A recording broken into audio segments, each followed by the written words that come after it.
48% of employees have thought about changing careers within the past 12 months.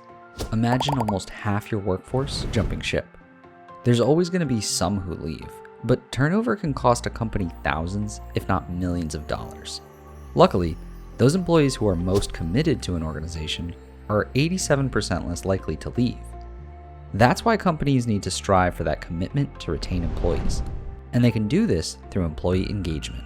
Employee engagement really is a measure of the effort that you get out of your employees. Employees are connected to the vision and mission of the company when they're driven by the work that they do. Employees either do what they need to do, or an engaged employee will give you their discretionary effort. They'll go above and beyond. How I know I'm engaged in my work is if during the weekends I don't fear it or I'm not dreading it. People don't necessarily stay because they're engaged as much as they leave because they're disengaged. So in that way, in the inverse way, it does play a pretty heavy role in retention. Speaking of disengagement, let's talk about a framework we use here at PI. The 4 factors of disengagement: misalignment with the manager, the organization, the job, and the team itself. Let's dive into each of these, starting with the manager. Misalignment with the manager can occur when the two struggle to communicate or the manager is unable to properly motivate their employee. People don't leave jobs, they don't leave companies, they leave their manager. I want to perform well, I want to know my work is going well, but even outside of that, I think the best managers have always taken an interest in me as a person. So at PI, we use behavioral assessments. We understand what drives an employee. So for example, if you have an employee that's more introverted and likes to process information, and you have a manager who loves to brainstorm things, that's a critical thing for a manager and an employee to understand. So this manager can get great work out of the employee by giving them advance notice of a brainstorming session or giving them an agenda in advance. Whereas if they didn't understand their work style, over time that will be very de-energizing and demotivating to the employee. Because it's one thing to go into a room and try and read a person, it's another thing to have data on who that person is. And start thinking more about, okay, how does this individual, these sets of individuals, how do they want to be led? Not how do I want to be led? Next, the organization. Misalignment with the organization can occur when employees don't feel like they align with the organizational values or lose trust in leadership. It's the actions that an organization takes, how they treat people, how transparent they are and communicative about what's going on. We talk about our mission all the time. Our mission is better work, better world. We've tied that to our core values, and we instill those values into our culture. People generally work harder for things that they believe in the mission of. I think even knowing that you have ownership over your work, so knowing that you can influence what you're doing day to day, I think that makes a huge difference. Setting up some guidelines for your leadership to talk about professional development with employees, to talk about what work inspires them, and really, I think, connecting the work they do with the overall strategy of the organization. I think my sense of purpose comes from knowing that there's something I'm working towards. We do things like recurring meetings where employees get to ask management any question that's bothering them, so we're very transparent. Having this feeling of being heard, it leads to commitment, and I think it leads to long-term commitment to the work being done. It's really important to inject these little things into your organization, not just once a year, not just 6 months,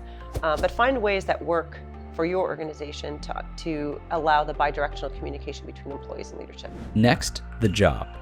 Misalignment with the job can occur due to poorly defined positions, sloppy hiring processes, or a lack of career development opportunities. An employee and a manager are responsible for their fit with their job, and they should talk about that regularly. Are you talking to employees about their professional development? Are you understanding the work that that drives them? Are your managers the right managers for those employees? If you're motivating humans, they're not going to want to leave your organization. If they feel motivated to work for you because of things you're doing, because of structures you're creating, they'll be far less likely to leave and much more likely to give you that discretionary effort. I think mastery is really important when it comes to showing up to work. Being able to take a skill and go from novice to guru. If you can help people do that, they're going to love working for you. And being able to see my progress, I think it's gratifying to see results. The most important thing you can do next is make sure that you're catching people doing the thing you expected and quite simply giving them praise in the way that they like to consume it. The most dangerous words in leadership, there's two of them, and the words are good job. If you give praise in a generic form, like, hey, you're doing really great, then the reaction you get is going to be the opposite of the reaction you expected, which is that you're going to demotivate people. That people are going to feel not observed well, like you're not really paying attention to me, you don't care about me, confusion, like what did I do well?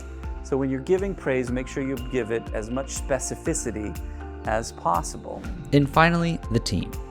Misalignment with the team can occur because of poor communication, insufficient opportunities for collaboration, or an inability to manage the tensions that naturally come with teamwork. It's really important for a company to understand what it's rooted in. It gives us a common language for accountability and to hold each other accountable at every level in the organization. That keeps employees kind of rooted in what we value, how to hold each other accountable, how they should show up at work every day. It's pretty embedded into our team at BI. Everyone on the team is so open and receptive to actually reaching out to one another or offering help. So you can literally just Slack someone and be like, hey, can you help me with this? I'm struggling with this skill. Is the team set up to actually achieve the objectives? How is the team designed? How is the team working together? What are the skills? Making the effort to bring people together, I think that's something BI does.